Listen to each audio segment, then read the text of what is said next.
Hello everyone, welcome back to Vinay Marg UPSC. ये video जो है अपने हिस्ट्री सीरीज़ का, ठीक है, ये हिस्ट्री सीरीज़ का लास्ट वीडियो होने वाला है फॉर राइट नाउ। 2025 का जो सेकंड पेपर हुआ था उसके हिस्ट्री को हम डिस्कस करेंगे इस वीडियो में। आप सबको पता है कि सीडीएस में जो भी है प्रीवियस ईयर क्वेश्चन उसके कितने ज़्यादा रिपीटेशन होते हैं in the future year question. I have shown you the proof in the previous video.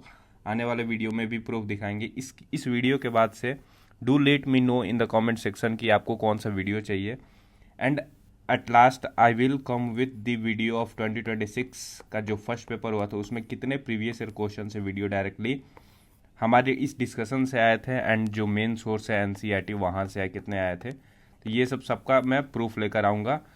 But इसके बाद से आपको कौन सा सब्जेक्ट का चाहिए, लाइक पॉलिटी बाकी रह गया है। देखो, ज्योग्राफी और हिस्ट्री हमने कंप्लीट कर लिया है सीडीएस का। पॉलिटी है, इन्वायरमेंट है, इकोनॉमी है, ठीक है, साइंस है। तो अगर और भी है एक दो सब्जेक्ट जैसे एग्रीकल्चर हो गया और बाकी सारे मिसलेनियस टॉपिक, डिफेंस वाला हो गया, ठीक है, स्कीम हो गया, ठीक है, तो कौन सा चाहिए आपको do let me know in the comment section इस वीडियो के लास्ट में, ताकि मैं फिर उसको जल्दी से जल्दी ला पाऊँ। राइट, तो लेट्स स्टार्ट। आप देख सकते हो जैसे एनडीए का पॉलिटी हमने कवर कर लिया है, सीडीएस का जो ज्योग्राफी है वो दिखाए बताएं आपको, ठीक है। सीडीएस का हिस्ट्री हम लोग जो है ये इसको फाइनलाइज कर रहे हैं।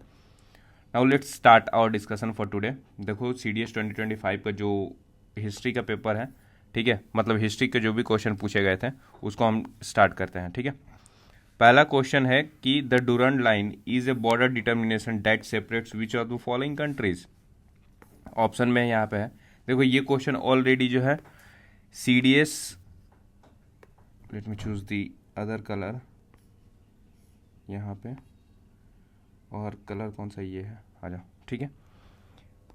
देखो, सीडीएस का 2025 का जो फर्स्ट पेपर हुआ था वहाँ पे ये क्वेश्चन ऑलरेडी पूछा जा चुका है। ये क्वेश्चन डायरेक्टली नहीं पूछा है, इनडायरेक्टली पूछा है।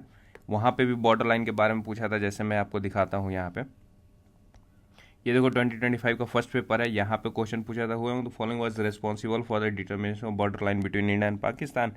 यहाँ पे बॉर्डर लाइन पूछा है, इंडिया और पाकिस्तान के बीच में कौन सा था, ठीक है। बाकी जो ऑप्शन में था डूरंड था, मैकमोहन था और बल्फर था। उसके बारे में हमने ऑलरेडी बताया है कि डूरंड लाइन जो है किसके बार कहाँ है, तो इंडिया और पाकिस्तान बॉर्डर पे है। राइट, ये ऑलरेडी हमने डिस्कशन में बता रखा है, ठीक है। तो यहाँ पे देखो, जो ये क्वेश्चन पहला ही क्वेश्चन पूछा हुआ है कि डूरंड लाइन जो है ये किसके बीच में है, तो वो है किसके बीच में, तो Pakistan and Afghanistan. Right answer मिल गया। तो ये जो है जब आप प्रीवियस ईयर क्वेश्चन को कर लेते हो अच्छे से तो वो आपको फ्यूचर ईयर क्वेश्चन में हेल्प करता है, ठीक है। नाउ यहाँ पे आपका काम क्या है कि अफगानिस्तान और ईरान के बीच में कौन सा बॉर्डर लाइन है, उसका अगर कोई नाम है तो do let me know in the comment section. India Pakistan के बीच में हमने देखा ही है कि रेड क्लिफ लाइन है, ठीक है। अफगानिस्तान और चाइना के बीच में कोई लाइन है क्या, एक दूसरे से बॉर्डर शेयर करते हैं क्या, do let me know in the comment section also. Now 10th number देखो, consider the following social movement. अब सोशल मूवमेंट के बारे में बताना है, जैसे चिपको मूवमेंट हो गया, बरदौली सत्याग्रह हो गया, सत्यशोधक समाज हो गया, ठीक है। ये इसके बारे में कह रहा है कि which one of the following is the correct chronological order starting with the earliest of the lunch of the above social movement। Basically इसका जो लंच हुआ था उसके अकॉर्डिंगली क्रोनोलॉजिकल ऑर्डर में अरेंज कर दो, ठीक है। तो आप सबको पता है कि बरदौली सत्याग्रह जो है 1928 में हुआ था, जिसको सरदार पटेल साहब लीड किए थे इन द गुजरात, ठीक है। अब इसके बाद से सत्यशोधक समाज उसके पहले था, ठीक है। सत्यशोधक समाज जो है सोशल अपलिफ्टमेंट के लिए था इन द महाराष्ट्र, ठीक है। इसके लीडर कौन थे, ज्योतिबाई फूले और उनकी वाइफ, ठीक है। तो 1873 में सत्यशोधक समाज जो मूवमेंट है वो स्टार्ट हुआ था 1873 में। बरदौली सत्याग्रह 1928 में सरदार पटेल साहब के लीडरशिप में। चिपको मूवमेंट आफ्टर इंडिपेंडेंस से स्टार्ट हुआ था 1973 में, जो कि फॉरेस्ट कंजर्वेशन के अगेंस्ट में था उत्तराखंड, ठीक है। चिपको मूवमेंट जो है फॉरेस्ट कंजर्वेशन जो है के सपोर्ट में था, उसके लिए था कि चिपको मूवमेंट, वहाँ पे फॉरेस्ट कट हो रहा था तो उसको प्रोटेक्ट करने के लिए चिपको मूवमेंट चलाए गए थे, ठीक है। ये kind of hugging the tree था, पेड़ को गले लगाना एंड काइंड ऑफ थिंग्स, ठीक है, उत्तराखंड में 1973 में। तो इसका करेक्ट सीक्वेंस क्या हो जाएगा, 3-2-1, और 3-2-1 जो है ऑप्शन सी में दिया हुआ है, यही इसका राइट आंसर हो गया, ठीक है। नाउ नेक्स्ट है 13 नंबर है कि which one of the following can be consider a part of the ancient Indian Smriti literature. कह रहा है कि इनमें से कौन सा जो एंशियंट इंडियन स्मृति लिटरेचर है उसका पार्ट कंसीडर किया जाएगा। तो ये देखो, स्मृति लिटरेचर क्या होता है, डेट विच इज रिमेम्बर्ड। स्मृति मतलब क्या होता है, ऐसी चीज़ें जिसको याद की जाए, उसमें से कौन सा है। तो यहाँ पे देखो कौन कौन सा हो सकता है, तो पुराणाज हो सकते हैं, रामायण हो सकता है, कल्पसूत्रा, जबकि वेदास जो है पार्ट ऑफ स्मृति लिटरेचर नहीं था। ठीक है, तो पुराणाज था, रामायणाज था और कल्पसूत्रा था और वेदास नहीं था। ठीक है, तो वेदास किसका पार्ट था, ये पार्ट था श्रुति लिटरेचर का। दो तरह का लिटरेचर होते थे, स्मृति एंड श्रुति। ठीक है, तो श्रुति क्या होता था, विच इज हार्ड, मतलब जिसको सुना जा सके, और जबकि स्मृति क्या था, जिसको याद रखा जा सके। राइट, तो इसमें से देख लो, राइट आंसर ऑप्शन सी हो जाए, ए हो जाएगा 1, 2 एंड 3। ठीक है, नाउ 15 नंबर देखो, कौन सा जो है इनमें से which of the following statement is are correct. पहला ऑप्शन है कि C Rajagopalachari was the first recipient of Bharat Ratna. ठीक है, ये स्टेटमेंट दो ट्रू है कि सी राजगोपालाचारी जो है फर्स्ट रेसिपेंट थे of Bharat Ratna. Pandit Deendayal Upadhyaya initiated the concept of integral humanism, ये भी बात ट्रू है कि पंडित दीनदयाल उपाध्याय साहब जो थे, इनका जो है, इन्होंने इनिशिएट किया था कौन सा कंसेप्ट ऑफ इंटेग्रल ह्यूमनिज्म का। ठीक है, और यहाँ पे दोनों ऑप्शन करेक्ट होते हैं, राइट आंसर ऑप्शन सी हो जाएगा। अब देखो यहाँ पे सी राजगोपालाचारी को कब मिला था भारत रत्न, तो ये है 1954 में। तीन लोगों को मिला था, जब पहली बार भारत रत्न मिला था तो तीन लोगों को मिला था। किसको किसको मिला था, तो एक तो सी राजगोपालाचारी साहब थे, दूसरा जो है सर्वपल्ली राधाकृष्णन, जिनके बर्थडे पे आप लोग जो है टीचर डे मनाते हो। ठीक है, और जो थर्ड थे वो सी वी रमन साहब, जिनके बर्थडे पे आप साइंस डे मनाते हो 28 फरवरी आई गेस। ठीक है, तो ये तीन लोगों का था, एक तो सी वी रमन साहब, एस राधाकृष्णन साहब एंड सी राजगोपालाचारी। ठीक है, इन तीनों के को फर्स्ट भारत रत्न मिला था। ठीक है, कब, 1954 में। नाउ पंडित दीनदयाल उपाध्याय साहब के बारे में देखते हैं कि इन्होंने जो है इंटेग्रल ह्यूमनिज्म का तो कंसेप्ट दिया ही था, साथ में साथ इन्होंने अडॉप्ट किया था as official doctrine of Jan Sangh in 1965। Jan Sangh को ये प्रमोट कर रहे थे। ठीक है, और 1965 में इंटेग्रल ह्यूमनिज्म को as a official doctrine accept किया था। ठीक है, इन्होंने। अब आपको पता है कि दीनदयाल उपाध्याय पोर्ट जो है कांडला पोर्ट को भी बोलते हैं, बहुत सारी चीज़ें इनके नाम पे, स्कीम भी है काफ़ी सारे। ठीक है, नाउ 20 नंबर नेक्स्ट क्वेश्चन पे आते हैं कि who among the following is the founder of Congress socialist party. Congress socialist party का जो है फाउंडर कौन थे, तो वो है बेसिकली जयप्रकाश नारायण। कांग्रेस सोशलिस्ट, वही तो मैं बोल रहा हूँ, दो तीन लोग थे। अब देखो, फाउंडर पूछा है कांग्रेस सोशलिस्ट पार्टी का, तो कांग्रेस सोशलिस्ट पार्टी जो है 1934 में इसका फाउंडेशन होता है, और इसके जो फाउंडर में आते हैं आचार्य नरेंद्र देव, जयप्रकाश नारायण। ठीक है, ये सारे लोग आते हैं। तो आचार्य नरेंद्र देव जो है इसके प्रेसिडेंट होते हैं। ठीक है, एंड जो सेक्रेटरी है, you can say vice president जो होते हैं, सेक्रेटरी कौन होते हैं, तो जेपी नारायण होते हैं। ठीक है, इसका फाउंडेशन, कांग्रेस सोशलिस्ट पार्टी का फाउंडेशन कहाँ पे होता है, तो फाउंडेड एट पटना में। ठीक है, अब देखो, मोतीलाल नेहरू और अशोक मेहता के बारे में काफ़ी सारी चीज़ जानते हो। जैसे मोतीलाल नेहरू जो है, मोतीलाल नेहरू रिपोर्ट 1928 में आया था, इंडिपेंडेंट मैगजीन इनका है, काफ़ी सारे हैं, नेहरू रिपोर्ट है। ठीक है, अशोक मेहता के बारे में आपको पता है कि 2 टियर स्ट्रक्चर इन्होंने दिया था पंचायती राज के बारे में। ठीक है, जवाहरलाल नेहरू साहब के बारे में तो काफ़ी सारे इंपॉर्टेंट फैक्ट्स हम लोग ऑलरेडी डिस्कस कर चुके हैं। आई होप कि आपने वो चीज़ें देखी होंगी। नाउ देखो 51 नंबर है कि consider the following statement about the Bengal countryside at the time of permanent settlement. ठीक है, कह रहा है कि consider the following statement about the Bengal countryside at the time of permanent settlement. Permanent settlement कब आया था, 1793 में आया था। 4 ऑप्शन है उसके बारे में बताने, देखो चारों ऑप्शन करेक्ट नहीं हो सकते हैं, तो आपको एटलीस्ट मिनिमम एक तो गलत निकालना ही होगा बेस्ड ऑन द ऑप्शन। ठीक है, अब देखो, द जमींदार ट्रूप वेयर डिसबैंडेड, यहाँ पे कह रहा है कि जमींदार के ट्रूप्स जो थे वो डिसबैंड कर दिए गए थे। तो ये बात ट्रू है ना। सेकंड स्टेटमेंट कह रहा है कि within the village the power of jotedars was more effective than that of zamindars. अब कह रहा है कि विलेज साइड में जब देखोगे तो जो ड्यूरिंग परमानेंट सेटलमेंट, तो जो खेत को सिंचाई करते थे, आई मीन जो जो क्या कहते थे उसको, इरिगेट करते थे, ठीक है, जोतेदार, ठीक है, यहाँ पे उनके पावर जो है ज़्यादा इफेक्टिव थे देन द जमींदार। ये बात ट्रू है, ठीक है। The east India company made a rule that the property of women would not be taken over. कह रहे हैं कि ईस्ट इंडिया कंपनी जो है एक रूल बना दिया था दैट जो प्रॉपर्टी ऑफ वीमेन है वो मतलब ये नहीं किया जा सकता है, ट्रांसफ़र नहीं किया जा सकता या फिर टेकन ओवर नहीं किया जा सकता है। ये भी बात ट्रू है, ठीक है। थर्ड है adhiyars were sharecroppers on the land on by the bargadars. यहाँ पे चेंज होने का ये है, ठीक है। अब इसका क्या मतलब है, अधियार्स वेयर शेयर क्रॉपर्स नहीं, अधियार्स एंड बारगेदार्स दोनों जो है शेयर क्रॉपर्स थे, ठीक है। तो ये स्टेटमेंट इसके लिए गलत हो गया। राइट आंसर ऑप्शन 1 2 3 ही होगा।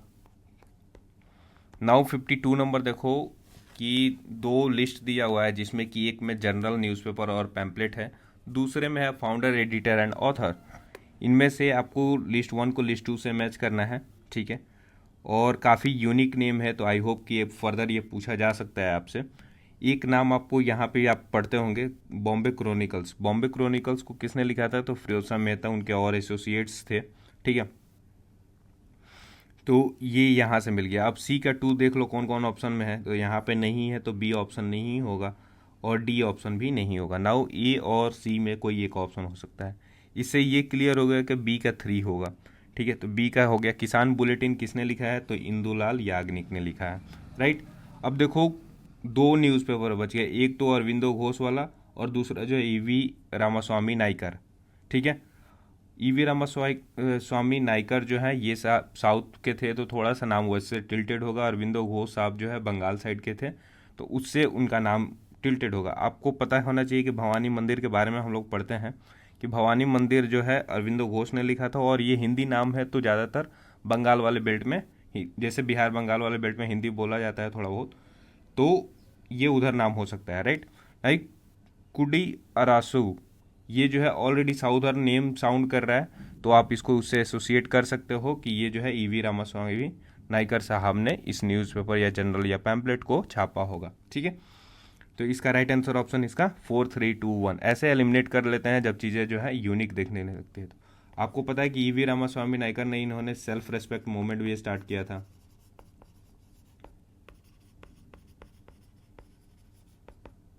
राइट। तो ये भी याद रखना है कि सेल्फ रेस्पेक्ट मूवमेंट जो है किससे एसोसिएटेड है, तो ईवी रामास्वामी नायकर साहब से, ठीक है। भवानी मंदिर किसका है, तो अरविंदो घोष साहब का है, ये याद रखने वाली चीज़ है, ठीक है। इंदुलाल याग्निक जो है कौन सी न्यूज़पेपर या जर्नल को पब्लिश करते थे, तो किसान बुलेटिन, ठीक है। बॉम्बे क्रॉनिकल फिरोज शाह मेहता।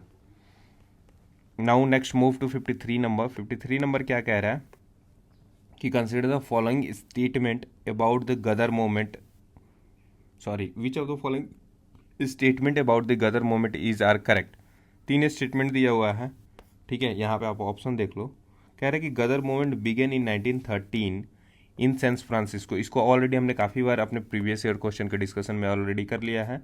तो गदर मूवमेंट जो है बिगेन हुआ था 1913 में, कब, इन सैन फ्रांसिस्को। ये बात ट्रू है। नाउ सेकंड स्टेटमेंट है the movement was founded by Sohan Singh Bhakna. ये बात ट्रू है। लेटर इसको जो है, लेटर इसके लीडर कौन बन गए, लाला Hardayal, right.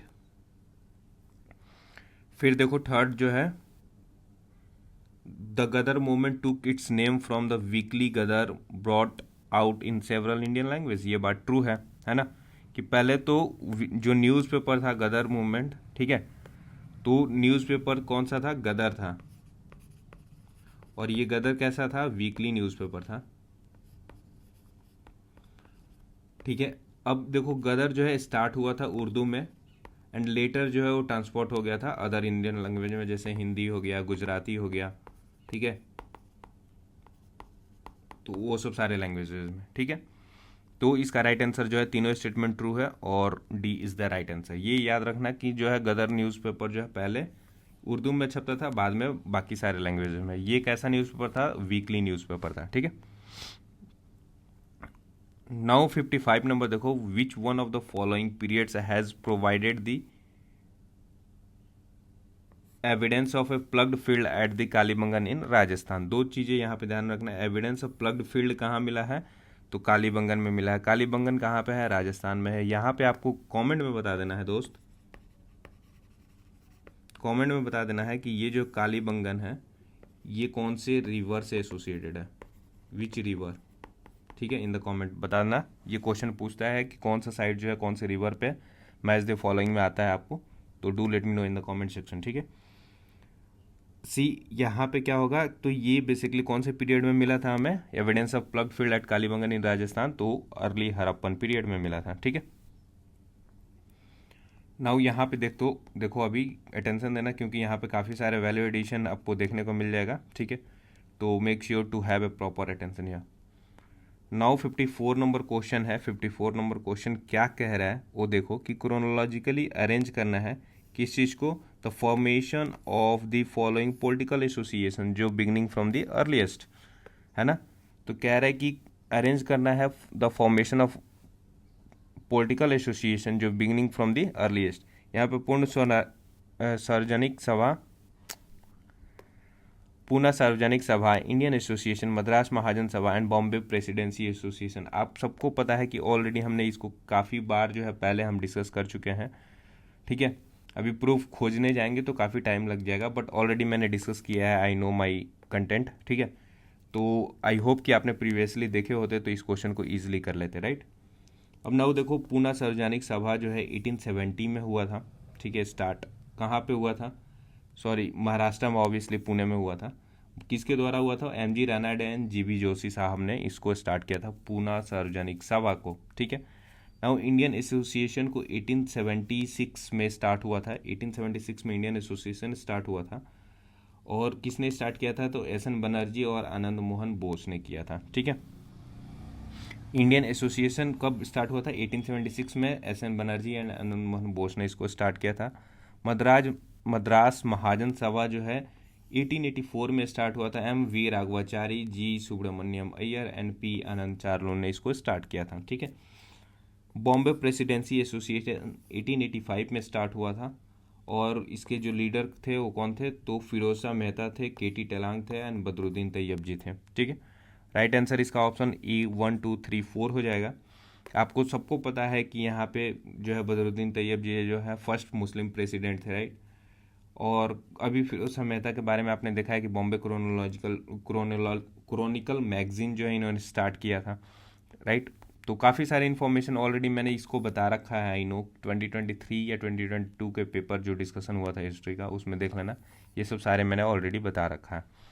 Now 56 number question है कि consider the following event, Muslim league resolution for Pakistan, ये कब स्टार्ट हुआ था। बेसिकली इसको क्रोनोलॉजिकल ऑर्डर में अरेंज करना है। अब जो क्वेश्चन आ रहा है मेजरली क्रोनोलॉजिकल ऑर्डर में आ रहा है, क्योंकि डेट याद करना मुश्किल होता है, तो एग्जामिनर चाहता है कि आपको जो है वो कंफ्यूज करे इससे। ठीक है, तो इसलिए यहाँ पे देखो क्रोनोलॉजिकल ऑर्डर, यहाँ पे देखो क्रोनोलॉजिकल ऑर्डर, और बाकी सारे काफ़ी यहाँ पे इवेंट देखोगे जहाँ पे क्रोनोलॉजिकल ऑर्डर में चीज़ों को अरेंज करने के लिए बात की गई है। ठीक है, तो make sure to remember now dates also. अब देखो मुस्लिम लीग का रेजोल्यूशन फॉर पाकिस्तान ये कब पास हुआ था, तो बेसिकली 24 मार्च 1940 को स्टार्ट हुआ था। ठीक है, मतलब ये पास हुआ था। गांधी इरविन पैक्ट आपको पता होना चाहिए कि 5 मार्च 1931 को हुआ था। डांडी मार्च जो है स्टार्ट हुआ था 12 मार्च 1930 को, और ख़त्म कब हुआ था, 6 अप्रैल को। ठीक है, let me put it at, यहाँ पे स्टार्टेड, ठीक है, और ये ended. Now second round table conference जो है वो कब हुआ था, सितंबर 1931 में हुआ था। तो इसका जो करेक्ट सीक्वेंस बन रहा है कौन सा बन रहा है, 3 2 4 1, राइट। आपको डेट याद रखने की यहाँ पे ज़रूरत पड़ सकती थी। ठीक है, वैसे अगर डेट नहीं याद रखते तो यहाँ पे ईयर याद रखते तो काम हो जाता है। जैसे सितंबर 1931 में ये हुआ था, 30 में आपको डांडी मार्च देखने को मिलेगा, 31 में जो है Gandhi Irwin pact and Muslim League का रेजोल्यूशन फॉर पाकिस्तान 1940 में हुआ था। 58 नंबर देखो, 58 नंबर क्या कह रहा है, with reference to the Amar Nayaka system. इसका ऑलरेडी मैंने रेफरेंस दिखा दिया है कि कैसे प्रीवियस ईयर क्वेश्चन से फ्यूचर ईयर क्वेश्चन बना है। ठीक है, ये क्वेश्चन जो है फर्दर CAPF का जो क्वेश्चन हुआ था ठीक है, CAPF 2026 में ये ऑलरेडी फ्यूचर ईयर क्वेश्चन के रूप में बन के आया हुआ है, राइट। तो इसलिए मैं बोलता हूँ कि कैसे एक एग्ज़ाम से दूसरा एग्ज़ाम लिंक्ड है ऑफ सेम कंडक्टिंग बॉडी, इसको आप जरूर देखना चाहिए। जैसे मैं अभी CDS का यहाँ पे करा रहा हूँ, तो I will suggest you to also watch the video of NDA and CAPF and further UPSC CSE का जो प्रीलिम्स एग्जाम होता है उसका भी, ताकि जो है वहाँ से क्वेश्चन डायरेक्ट आए तो आप इजीली कर लो within the second. Consider इसका यहाँ पे देखो, अमरनायका सिस्टम के बारे में नॉट करेक्ट स्टेटमेंट बताना है, यानी कि यहाँ से 3 करेक्ट स्टेटमेंट हमें मिलेंगे जो कि याद रखना पड़ेगा, और जो 4th गलत होगा उसका क्या करेक्शन है वो भी हमें याद रखने को मिलेगा। अब नाउ सी, अमरनायका सिस्टम जो है ये जो है एक मेजर पॉलिटिकल इनोवेशन यहाँ पे आपको देखने को मिल जाएगा कि अमरनायका सिस्टम जो है एक मेजर पॉलिटिकल इनोवेशन था किसका, विजयनगर एम्पायर का, और ये स्टेटमेंट ट्रू है, राइट। सेकेंड स्टेटमेंट है कि they were military commanders, Amaranayaka जो है ये कौन थे, तो मिलिट्री कमांडर्स थे who were given taxes to govern and collect taxes and other dues from the peasant craft person and traders in that area. तो ये यहाँ पे क्या कर सकते थे, मिलिट्री कमांडर्स ये जो है गवर्न करते थे उस टेरिटरी को, कलेक्ट करते थे टैक्सेस को, और बाकी जितने भी अदर ड्यूज होते थे जैसे कि from the peasant craft person and traders in that area, तो ये सब काम करते थे। ये भी स्टेटमेंट ट्रू है। नाउ सी देखोगे तो they retained part of the revenue for personal use, ठीक है, ये रिटेन करते थे पार्ट ऑफ पर्सनल जो रेवेन्यू था for personal use and to maintain a stipulated contingent of horses and elephants, तो ये भी बात ट्रू है। नाउ डी ऑप्शन देखोगे, they were not allowed to use their share of revenue for the maintenance of temples, ये बात गलत है, दे वेयर अलाउड, ठीक है। तो यहाँ पे नॉट वाला स्टेटमेंट जो है गलत हो गया। बेसिकली इनको क्या किया जाता था, they were encourage also to use the revenue for the maintenance of temples, तो यहाँ पे डी ऑप्शन जो है इजिली गलत कर दिया है। इन जनरल जो है आप CDS में देखोगे तो डी ऑप्शन जो है स्टेटमेंट वाइज ज़्यादातर गलत ही होते हैं, तो you can take a risk on that, okay. Now next few questions, नहीं अभी क्वेश्चन है इसमें, तो पे अटेंशन, क्योंकि यहाँ पे जो है लगभग मेरे को लगता है कि 35 प्लस जो है हिस्ट्री से क्वेश्चन डायरेक्ट पूछे हुए हैं, ठीक है। नाउ 57 नंबर देखो, कंसीडर द फॉलोइंग पेयर्स, यहाँ पे historical place and well known for, उसका जो है हिस्टोरिकल सिग्निफिकेंस क्या है, अब उसके बारे में मैच करना है, ठीक है। गिरनार देखो, गिरनार कहाँ पे है, आपको सबको पता है कि गिरनार कहाँ है, ये है बेसिकली गुजरात में, ठीक है। अब गिरनार गुजरात में है, इसका जो है मैचिंग पेयर जो है कह रहे हैं कि सुदर्शन लेक, ये बात ट्रू है, ठीक है। तो गिरनार जो है वो ओके, तो गिरनार जो है Sudarshan lake well known for, बिल्कुल बात ट्रू है, गुजरात में है ये। बेसिकली ये कंस्ट्रक्टेड बाय चंद्रगुप्त मौर्य, जिसको लेटर रिपेयर करवाया था किसने, तो रुद्रदमन वन ने, ठीक है। और फिर इसके बाद से गुप्ता पीरियड में स्कंदगुप्त ने। तो दो, अगर सुदर्शन लेक को रिपेयर करने की बात करेगा तो 2 लोगों ने करवाया था, एक तो रुद्रदमन वन ने और दूसरा जो है स्कंदगुप्त ने। बनवाया किसने था, तो चंद्रगुप्त मौर्य ने, ठीक है। नाउ यहाँ पे देखो चोलिस्तान की बात कर रहा है, चोलिस्तान कहाँ पे आपको देखने को मिलेगा, ये बेसिकली जो है पाकिस्तान के सिंध प्रोविंस में देखने को मिलेगा, ठीक है। और ये जो है basically terracotta model of plug यहाँ पे देखने को मिलता है, ये भी राइट है। सी, चोलिस्तान कहाँ पे है, पाकिस्तान में, अभी मैंने बताया उसको। एंड ये यहाँ पे और कहाँ पे चोलिस्तान देखने को मिलेगा, तो बनावली में देखने को मिलेगा जो कि इंडिया में है, ठीक है। तो 2 जगह चोलिस्तान देखने को मिलेगा, सॉरी जो टेराकोटा मॉडल ऑफ प्लग जो है 2 जगह देखने को मिलेगा, एक कहाँ पे चोलिस्तान में मिलेगा और दूसरा जो है बनावली, ये डायरेक्टली NCERT इंस्पायर्ड है, ठीक है। यहाँ पे NCERT से डायरेक्टली ये स्टेटमेंट उठाया गया है। अब सी, टेराकोटा मॉडल ऑफ ये क्या कहते हैं, प्लग्ड फील्ड, यहाँ पे सिर्फ प्लग पूछा है कि मॉडल ऑफ प्लग कहाँ से मिला है, तो चोलिस्तान एंड बनावली से मिला है।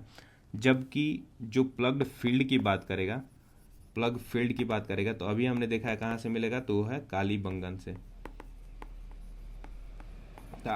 मैं वो भी चीज़ें हाईलाइट कर देता हूँ जहाँ पे आपको कन्फ्यूजन हो सके। तो प्लग्ड फील्ड जो है कालीबंगन राजस्थान से, and model of terracotta model of plug कहाँ से मिला है, चोलिस्तान एंड बनावली से, राइट। नाउ थर्ड जो है मांट कहाँ पे आपको देखने को मिलेगा, मथुरा के पास देखने को मिलेगा, ठीक है। यहाँ पे आपको headless standing figure of Kanishka, obviously Mathura जो है एक फेमस सेंटर था फॉर कनिष्का पीरियड, ठीक है, जहाँ पे काफ़ी सारे गंधारा और मथुरा आर्ट के बारे में भी देखने को मिलेगा, और कनिष्का का आइडल भी वहाँ पे देखने देखने को मिलेगा। तो थर्ड स्टेटमेंट यहाँ पे बिल्कुल करेक्ट है। नाउ जो है ये मांट कुछ भी दिया हुआ। अब देखो यहाँ पे शनाती, शनाती जो है ये क्या है, ये जो सनाती आप देख रहे हो ये प्लेस जो है बेसिकली कहाँ पे आपको देखने को मिलेगा, तो ये सनाती जो है कर्नाटका में देखने को मिलेगा। और ये जो है अशोकन पिलर एडिक्ट इन उड़ीसा, ये बात गलत है। सनाती जो है या शांति ये जो है कर्नाटका में है। Ashokan pillar edict of Orissa ये कहाँ पे है, आपको दो जगह देखने को मिलेगा।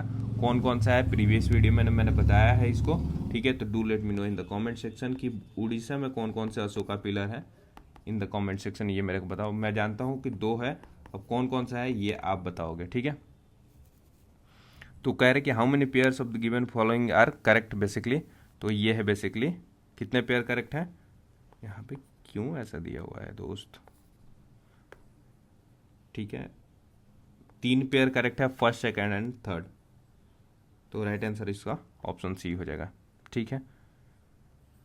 यहाँ पे देखो the popular poem 59 number question, the popular poem कौन सा है, खूब लड़ी मर्दानी वो तो झांसी वाली रानी थी, like a man she fought she was the Rani of Jhansi, was written by, ये पोयम को किसने लिखा है, तो इस पोयम को बेसिकली सुभद्रा कुमारी चौहान ने लिखा है, ठीक है। नेक्स्ट देखो 60 नंबर कि consider following statement about the Ellora cave, Ellora cave के बारे में 2 स्टेटमेंट दिया हुआ, कौन सा सही है वो बताना है। कि this art historical site is associated exclusively with Buddhism, ये बात गलत है, बताऊंगा क्यों, ठीक है। The Kailash temple at Ellora has been built of dressed stone and kiln fire bricks, ये बात भी गलत है। क्यों, अब देखो यहाँ पे क्या करेक्शन है वो चीज़ हम यहाँ पे आपको दिखाते हैं कि जो एलोरा केव है ये सिर्फ एक्सक्लूसिवली फॉर बुद्धिज्म नहीं है, ये बेसिकली जो है मल्टी रिलीजियस है। कैसे याद रखोगे, ई फॉर एलोरा होता है ना, ELLORA, यहाँ पे ये जो 3 एरो आप देख रहे हो इसे याद रखना कि 3 मेजर रिलीजन से एसोसिएटेड है। कैसे, तो कौन कौन से, तो एक है बुद्धिज्म, दूसरा है जैनिज्म और तीसरा है हिंदुइज्म, ठीक है। तो यहाँ पे एलोरा केव में आपको 3 रिलीजन देखने को मिलेगा, जबकि जो एक्सक्लूसिवली विथ बुद्धिज्म है वो वहाँ पे ऐसा कुछ नहीं है। बट मेरे को लगता है कि बुद्धिज्म और जैनिज्म से एसोसिएटेड है कौन सा, तो वो है बेसिकली अजंता, ठीक है। तो अजंता जो है वो लगभग बुद्धिस्ट थीम से एसोसिएटेड है।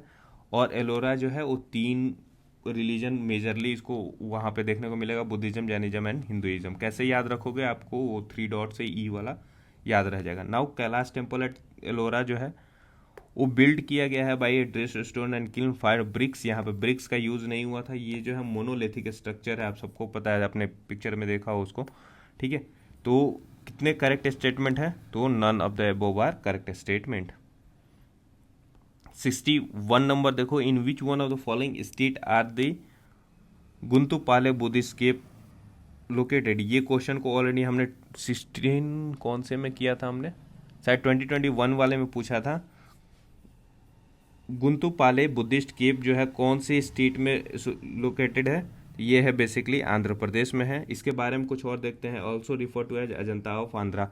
यहाँ पे देख सकते हो कि आप जो है ये गुंतुपाले केव जो है, ठीक है, गुंतुपाले बुद्धिस्ट केव जो है ये इसको अजंता ऑफ आंध्रा कहा जाता है। तो फर्दर आपसे क्वेश्चन पूछ दे कि अजंता ऑफ आंध्रा जो है कौन से केव को बोलते हैं, तो गुंतुपाले बुद्धिस्ट केव जो कि आंध्र प्रदेश में है, राइट। नाउ देखो 62 नंबर क्या कह रहा है कि consider the following statement about Ajanta cave painting. अब सी, अभी हमने एलोरा के बारे में पढ़ा है, ठीक है, अब अजंता के बारे में पढ़ लेंगे। नाउ द पेंटिंग्स डिपिक्ट्स यक्ष एंड गंधर्व्स एंड अप्सराज, यहाँ पे आपको इस पेंटिंग में क्या देखने को मिलेगा, अजंता केव पेंटिंग में, तो यक्ष का भी फोटो देखने को मिलेगा, गंधर्व्स का भी देखने को मिलेगा एंड अप्सराज का भी फोटो देखने को मिलेगा। और ये बात ट्रू है, अजंता में ऐसे पेंटिंग्स में डेपिक्टेड है ये सब सारे पेंटिंग, यक्ष, गंधर्व्स एंड अप्सराज का। The artist have use the technique of providing multiple perspective, अब एक चीज़ को डिनोट करने के लिए नहीं बनाया गया है यहाँ पे अलग अलग चीज़ों को, जैसे कि यक्ष और यक्षिणी जो पिक्चर आप देखने को मिलता है ये जो है एक गाइडिंग लाइट के रूप में भी देखने को मिलेगा, ठीक है। और समवन हु गाइड्स दी जो फोर्ट है या फिर वो फ्रॉम द टॉप, ये सब सारी चीज़ें जो बहुत सारी चीज़ें आपको देखने को मिल सकता है। मल्टी पर्सपेक्टिव के लिए वो यूज़ किया गया था, ठीक है, इस पेंटिंग्स में। तो दोनों स्टेटमेंट ट्रू है और इसका राइट आंसर ऑप्शन सी है, ठीक है। यहाँ पे देखो नील दर्पण के बारे में काफ़ी बार पूछा जा चुका है, तो थोड़ा सा फैक्चुअल भी अभी देखने को ज़रूरत है। नील दर्पण एक प्ले है that depict the atrocities on the Indigo planters, was translated into English bye. Already हमने इसको करा चुका है, ठीक है। ये क्वेश्चन जो है हमारे फर्दर वैल्यू एडिशन से आया हुआ है, ठीक है। बहुत सारे लोग कराते हैं दो, बट मैंने एक जगह पे सारे आपको फ्रीली प्रोवाइड किया है, तो आई एम हाईलाइटिंग इट। कि नील दर्पण को इंग्लिश में किसने ट्रांसलेट किया था, तो ये थे माइकल मधुसूदन दत्त। दीनबंधु मित्रा ने नील दर्पण को लिखा था, ठीक है, और इसको जो है ट्रांसलेट करवा किया था किसने, यहाँ पे देखो translated into English by Michael Madhusudan Dutt and originally written by, यहाँ पे लिख देते हैं originally written by Dinabandhu Mitra, ठीक है। अब यहाँ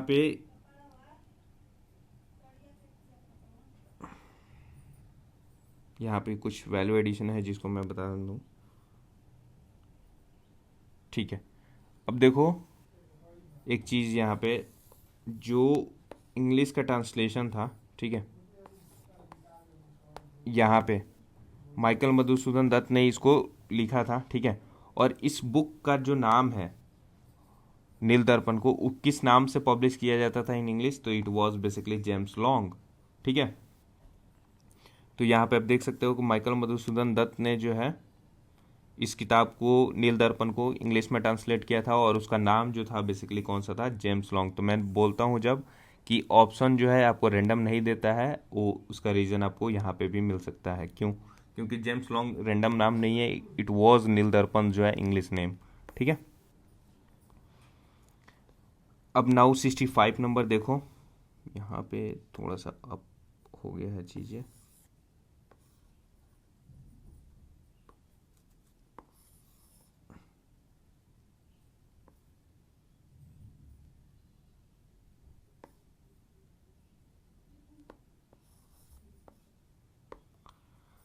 ओके, थोड़ा सा रुक जाओ, बस जस्ट लेट मी रीअरेंज और realign the scene. Okay, now it's okay. अब कह रहा है कि 65 नंबर है कि which one of the following books portrays 3 image of mother goddess. एक तो है mother as she was, mother as she is and mother as she will be. ये कौन सा बुक जो है ऐसे प्रोटे करता है ऑफ द मदर गॉडेस, तो ये है बेसिकली आनंद मठ। आनंद मठ में ऐसा शो किया गया है कि जहाँ पे मदर गॉडेस के बारे में कि mother as she was, mother as she is and mother as she will be, ये किसके बारे में किया गया है, तो ये देखो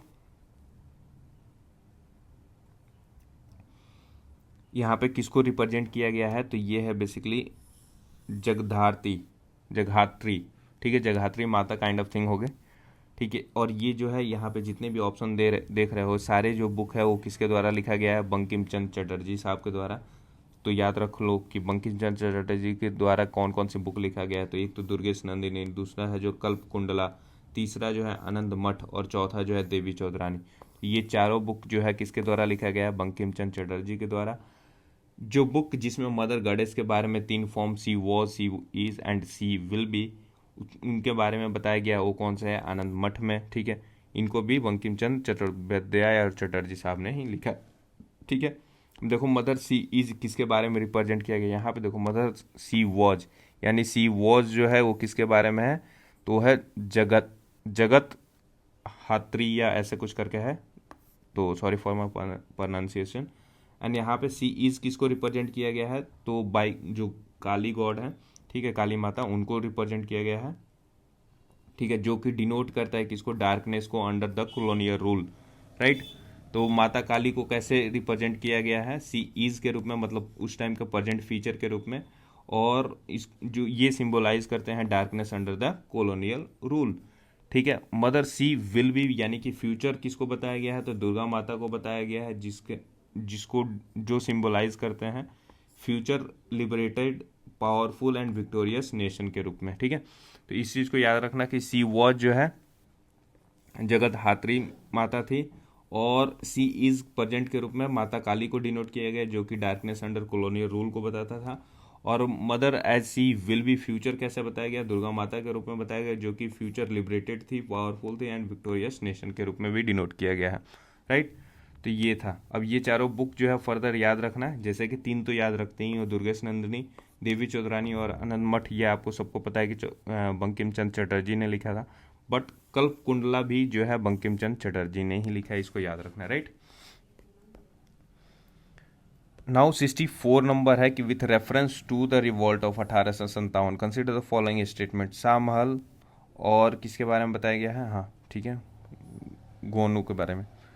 तो Shahmal mobilize the people of Berhut region of Uttar Pradesh and captured the bungalow of Englishman and converted into a hall of justice। तो ये बात ट्रू है, ठीक है। शाहमहल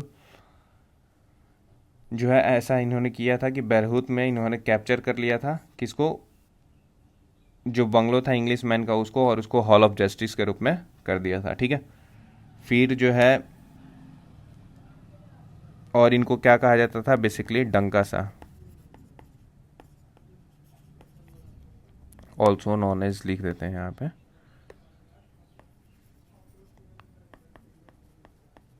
ऑल्सो नॉन एज डंका सा, ठीक है। Now Gonoo was a Kol leader of the Singhbhum region of Chota Nagpur, ये भी बात ट्रू है, ठीक है। तो गुन्नो जो है कौन से कोल लीडर थे किसके, तो सिंहभूम रीजन के, जो कि छोटा नागपुर झारखंड में पड़ता था। तो राइट आंसर इसका ऑप्शन सी हो जाएगा, दोनों ट्रू है। 66 नंबर देखो, 66 नंबर क्या कह रहा है कि with reference to women archive या women achievers sorry in modern India consider the following statement. यहाँ पे 3 स्टेटमेंट दिया हुआ है विद द मॉडर्न इंडिया के जो वीमेन अचीवर्स थी उनके बारे में। एक तो नाम है पंडिता रामाबाई, दूसरा नाम है ताराबाई सिंधे और तीसरा नाम है सरोजनी नायडू। अब इसमें बताना है कि कितने जो है स्टेटमेंट है वो करेक्ट है, right. Pandita Ramabai published a book a comparison between women and man where she protested against the colonial view that men enjoyed all the right opportunities and benefit by change। तो ये बात जो गलत है, क्यों गलत है कि इस बुक का जो राइटर है एक्चुअल में वो कौन है, तो ये जो है पंडिता रामाबाई नहीं थी, बेसिकली ताराबाई सिंधे थी, ठीक है। तो ताराबाई सिंधे जो है 1882 में एक comparison between man and women नाम का जो है किताब लिखी थी, ठीक है। तो पंडिता रामाबाई ये नहीं होगा, ताराबाई सिंधे होगा, ठीक है। और ताराबाई सिंधे कहाँ से बिलोंग करती थी, ये बेसिकली सोशल एक्टिविस्ट थी और ये बिलोंग करती थी फ्रॉम कर्नाटका, ठीक है। नाउ यहाँ पर अगेन ताराबाई सिंधे का के बारे में कुछ लिखा हुआ है, work in the field of a medicine to reduce child mortality in rural India. ये बात गलत है, ताराबाई सिंधे जो है वर्क की थी on the field of medicine, ये बात यहाँ तक तो ट्रू है, बट नहीं सॉरी, ताराबाई सिंधे जो है ये बेसिकली मेडिसिन पे नहीं की थी, बेसिकली ये जो है ताराबाई सिंधे एक सोशल एक्टिविस्ट थी, ठीक है, जिन्होंने बुक लिखी थी किस पे, comparison between man and women. जबकि जो वीमेन मेडिसिन पे काम की थी वो कौन थी, तो ये जो है आपको पता होना चाहिए कि आनंदी गोपाल जोशी एंड कडाम्बनी गांगुली, ठीक है। तो मेडिसिन पे काम करने वाली कौन सी वीमेन थी, आनंदी गोपाल जोशी एंड कडाम्बी गांगुली, ठीक है। तो दूसरा स्टेटमेंट भी गलत हो गया। नाउ तीसरा देखो, Sarojini Naidu led a delegation to the London to demand for the female franchise. ये बात ट्रू है कि सरोजनी नायडू ने लीड किया था एक डेलीगेशन को, जो कहाँ पे, लंदन जाने के लिए, to demand for female franchise. और इसी वजह से जो है ये मतलब ये कब हुआ था, डेलीगेशन लीड की थी 1917 में की थी, किसके लिए, तो वोटिंग राइट के लिए। और फर्दर वीमेन को जो है वोटिंग राइट कब मिल गया था, वोटिंग राइट टू वीमेन, ठीक है, provided in government of India act 1935, ठीक है।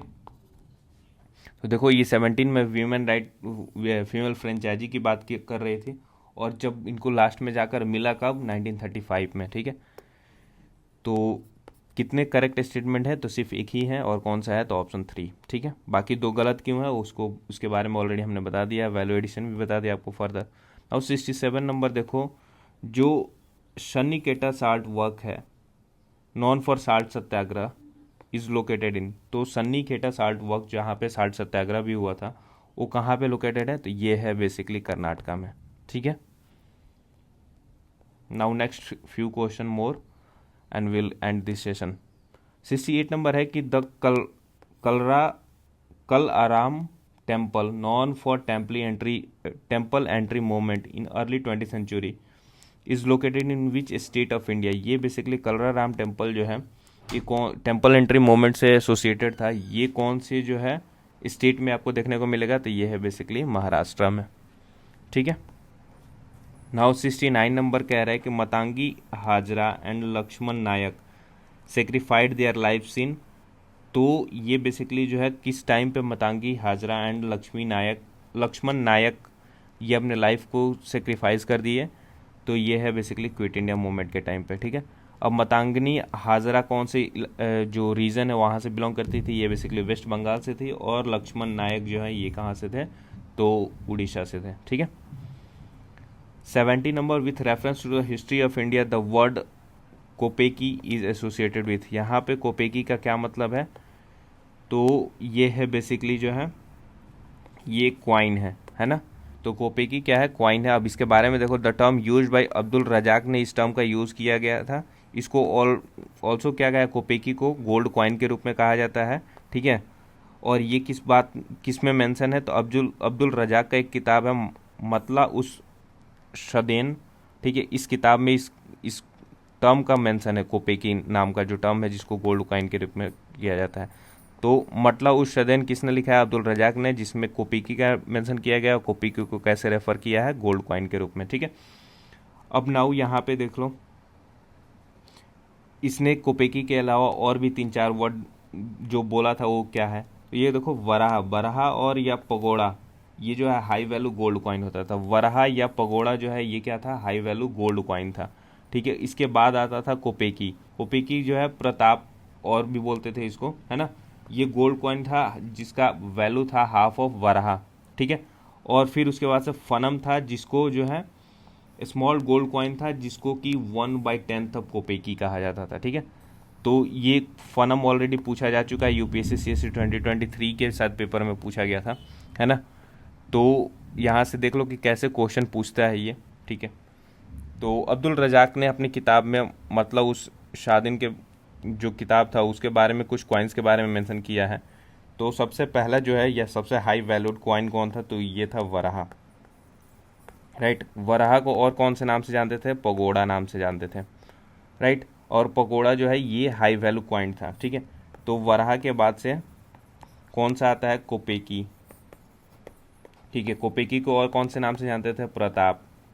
ठीक है, ये जो है गोल्ड कॉइन था जिसका वैल्यू जो है वराहा से हाफ था। ठीक है, हाफ ऑफ वराहा, है ना। फिर इसके बाद से अगर आप देखोगे तो इसके बाद से जो है फनम नाम था कॉइन का। ठीक है, और इस कॉइन को जो है स्मॉल गोल्ड कॉइन होता था, ये जो है 1/10 होता था किसका, कोपेकी का। ठीक है, तो यहाँ से आप देख सकते हो कि सबसे बड़ा वैल्यू किसका था, वराहा का था, फिर उसके बाद कोपेकी का था, और तीसरा फनम का था। ये तीनों जो है गोल्ड कॉइन थे। ठीक है, तो यहाँ पे हम इस चीज़ को ख़त्म करते हैं क्योंकि हमारा ये सेशन यहाँ पे ख़त्म हुआ। नेक्स्ट 2026 का हम डायरेक्ट एनालिसिस में लेकर आएंगे कि कौन से जो क्वेश्चन है कहाँ से आया था। ठीक है, 2026 में जो है हमारे प्रीवियस ईयर डिस्कशन से कितने क्वेश्चन आए थे एंड फर्दर जो है बाकी कितने क्वेश्चन आए थे। राइट, तो लेट्स एंड दिस सेशन। और आज का सेशन आपको कैसा लगा, do let me know in the comment section. Next video जो है कौन सा सब्जेक्ट का चाहिए उसके बारे में बताना। ठीक है, एट द अर्लीस्ट, ताकि जो है आपको अर्ली वीडियो मिल जाए before the exam. Thank you so much for watching.